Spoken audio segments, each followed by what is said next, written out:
So I'm going to bring up this next extremely funny comedian who nowadays can be a bodyguard, and you'll find out why.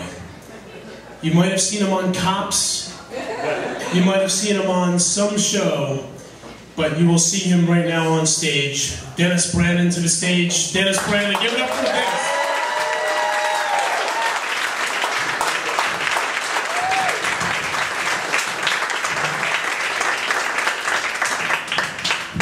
All right, good evening, everybody. How is everybody doing tonight? That's good.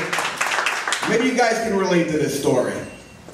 The other night I got home from a night of drinking with a buddy of mine, and my wife is meeting me at the door. And she says to me, first words out of her mouth, "Who did you buy a bed for?" I said, "Bed? I didn't buy a bed for anybody. What are you talking about?" She said, "You got a girlfriend?" I said, "I can't afford you. I'm going to get another one? What, are you kidding me?" It was good, right? So then she says to me, "Well, writing a checkbook. You made a check out to Joe's Mattress Factory for $300. I said, "Give me that checkbook." It says Joe Matarese, the Stress Factory. It's that comedy school I went to. I told you about that. And she says, "You were serious?"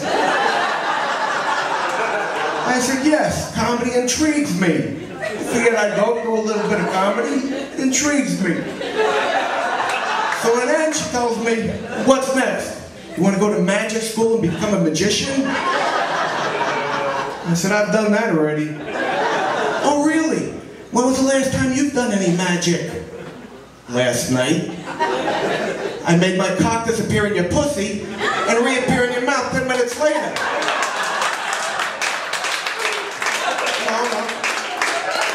And if he didn't start to wake up, I was going to go for my showstopper, which I call Denny's triple play.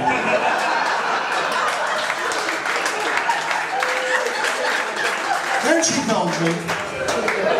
tells me, "How come I don't remember that?" Roofies. They're just not for houses anymore. Well, those of you who don't know me, my name is Dennis Branen. I'm a retired DEA agent. Yeah. Three things. When you're a DEA agent, you're going to do three things. One, you're going to drink a lot. Two, you get in a lot of fights. And number three, you're going to drink a lot. Even when I'm retired, I'm getting in fights. The other day, I'm online at Pathmark, and the express line, mind you, minding my own business. Guy comes up to me, taps me on the shoulder, says to me, "Excuse me, I only got 2 items." I said, "What the fuck do I get? Go get some more shit. What are you telling me for? You want money? Get the fuck out of here. Get a job, you cocksucker." So he says, "You're in the 15 or less item line, and I count you got 24 items in your basket." I said, "Hey, douche, look at that other line over there. Look how long that is. I'm in a hurry. I gotta get home to see who the baby's daddy is on the Maury show." So he tells me, "You know, you're an idiot." Now, already I've been nice to this guy, right? Now he wants to call me an idiot, right? I've been sizing him up, and I'm pretty sure I can take him, although he's a little bit taller than me. A little bit taller than me. So I told him, "Go fuck your mother."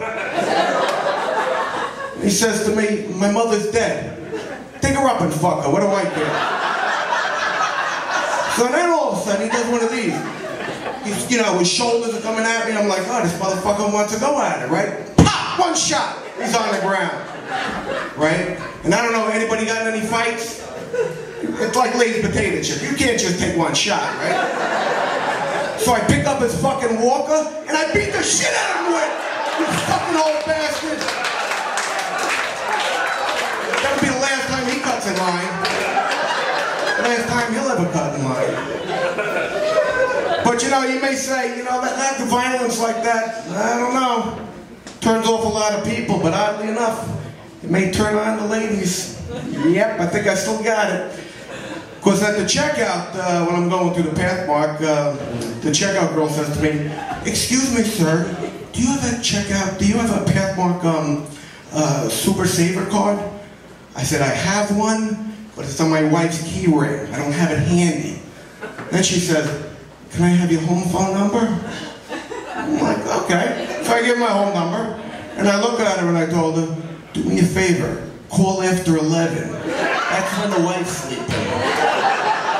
This way we can talk. She hasn't called yet. Guess she's a little shy. Now, I was here a couple of years ago, and I was sitting in the back over there, and my sister-in-law, I was with my wife, my brother-in-law, my sister-in-law. My sister-in-law is Polish, right? Mail order bride type of thing.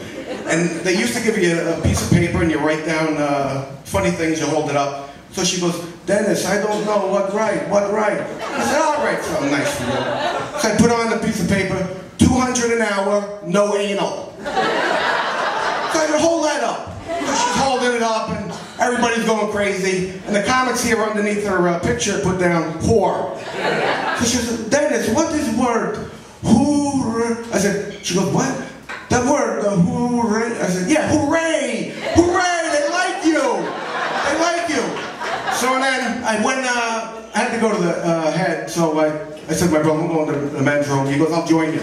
So we go in the men's room, and all the urinals are being taken, all the stalls are being taken. I gotta go bad. I told my brother-in-law, listen, I gotta go. He goes, go in the sink. I was like, that's barbaric. He goes, well, I got a long coat. I'll block for you. I said, all right. If you got a block, that's fine. So I start going in the sink. All of a sudden, the manager walks in. He goes, what the fuck do you think you're doing, you sick bastard? I said, what does it look like I'm doing? Then my brother-in-law turns around, and he puts his hands up to his face like Home Alone. You're like,